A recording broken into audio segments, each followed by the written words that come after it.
जय श्री राधे। पूज्य श्री सद्गुरुदेव भगवान के चरणों में प्रणाम। पूज्य श्री चक्र जी का जीवन चरित्र।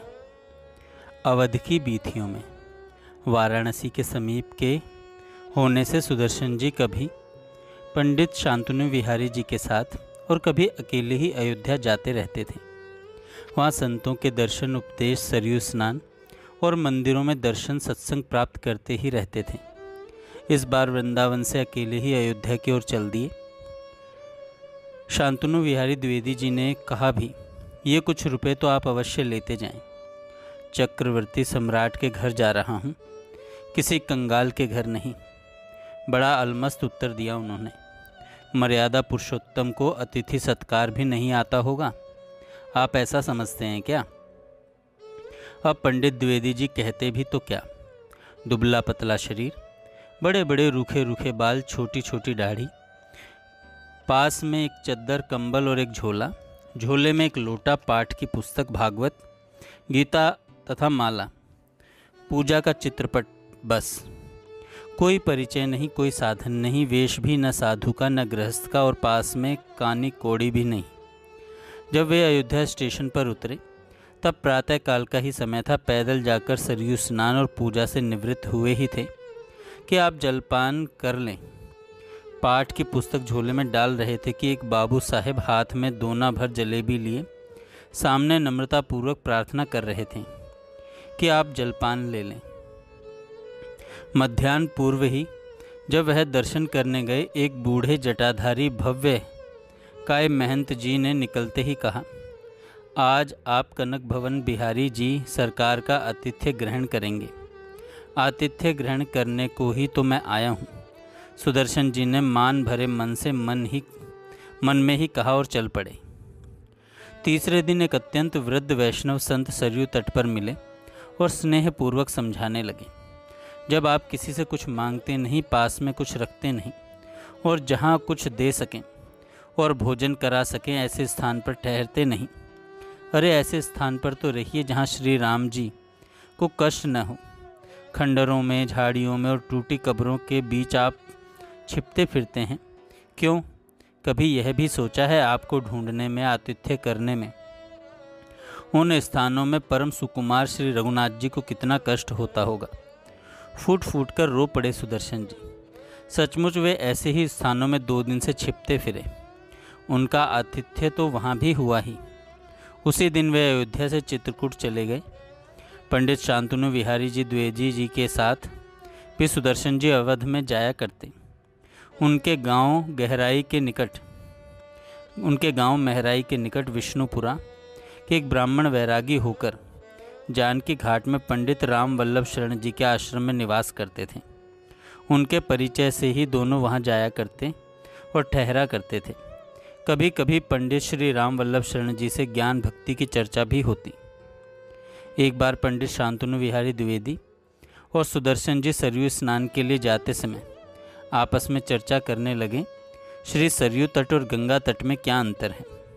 अंतर यह है, गंगा तट पर विरक्त अवधूत गण विचरते हैं और सरयू तट पर भजन करने वाले लोग रहते हैं। गंगा तट पर ज्ञान ध्यान की चर्चा है और यहाँ नाम संकीर्तन पूजा पाठ की चर्चा है।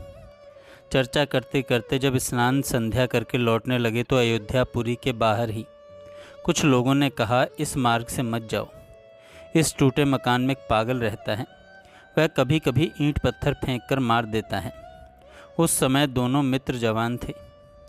कुछ वैराग्य और कुछ भगवद आश्रय का बल। लोगों की वर्जना के पश्चात भी बलात् वहाँ पहुँच गए।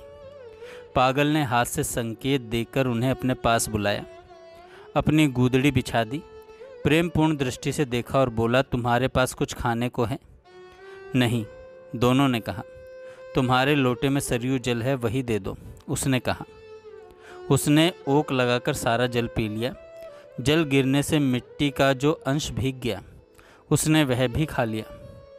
सुदर्शन जी के पास 4-5 आने पैसे थे। ये पैसे इन्होंने पागल को दे दिए।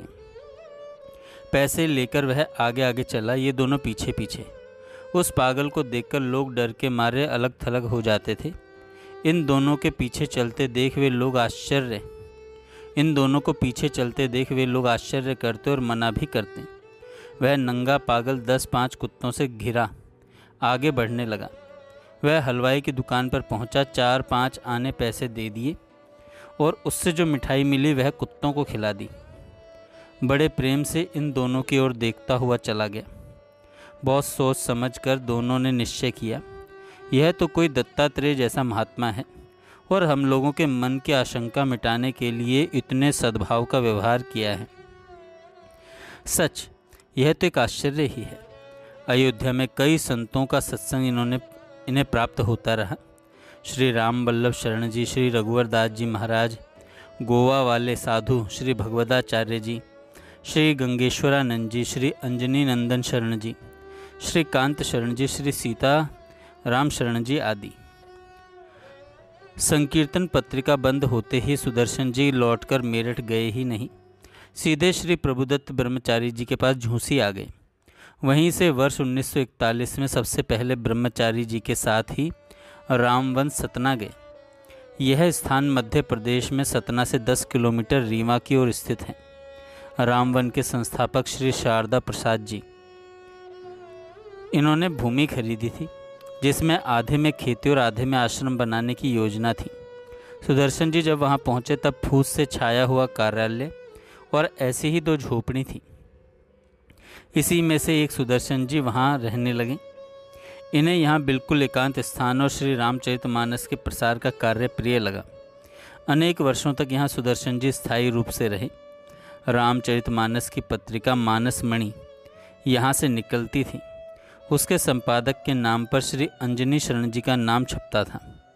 लेख अयोध्या जाते उसे देखकर श्री राम कुमार दास जी रामायणी मणि पर्वत अयोध्या संशोधन करके लौटा देते। अब सुदर्शन जी मानस मणि का संपादन करने लगे और वहाँ से सुदर्शन जी की अनेक पुस्तकें प्रकाशित हुई। आंजनेय का दूसरा संस्करण हनुमान चरित के नाम से निकला। राक्षस राज, प्रभु आवत भी यहीं से छपी। इसके अतिरिक्त 1 दर्जन छोटी पुस्तकें लिखी और छपी। यहाँ रहकर सुदर्शन जी ने एक विशाल योजना बनाई संपूर्ण रामचरितमानस पर कहानी भाष्य लिखने की, किंतु मानस मंदाकिनी नाम से केवल 3 भाग ही छप सके, जिसमें मंगलाचरण एवं गुरु वंदना के अंश ही जा सके। अर्थाभाव के कारण क्रम आगे नहीं चला। सुदर्शन जी ने यहाँ श्री रामचरितमानस पत्र व्यवहार विद्यालय प्रारंभ किया। वह भी पाठ न छपने के कारण नहीं चला। बाद में जब मथुरा आए तब गीता रामायण पत्र व्यवहार विद्यालय के पाठ 3 वर्षों के लिखे, जो छपे भी। महराई से कानूनगो साहब से मिली F.J. एलेक्जेंडर की पुस्तक in the hour of meditation का हिंदी अनुवाद ध्यान के समय के नाम से रामवन से प्रकाशित कराई। धीरे धीरे रामवन में और कुटिया भी बनी। जिस कुटिया में सुदर्शन जी रहते थे वह गिर गई, दूसरी पक्की कुटिया बन गई और कार्यालय भी इनकी पक्की कुटिया में आ गया। जय श्री राधे। आगे हम कल सुनेंगे।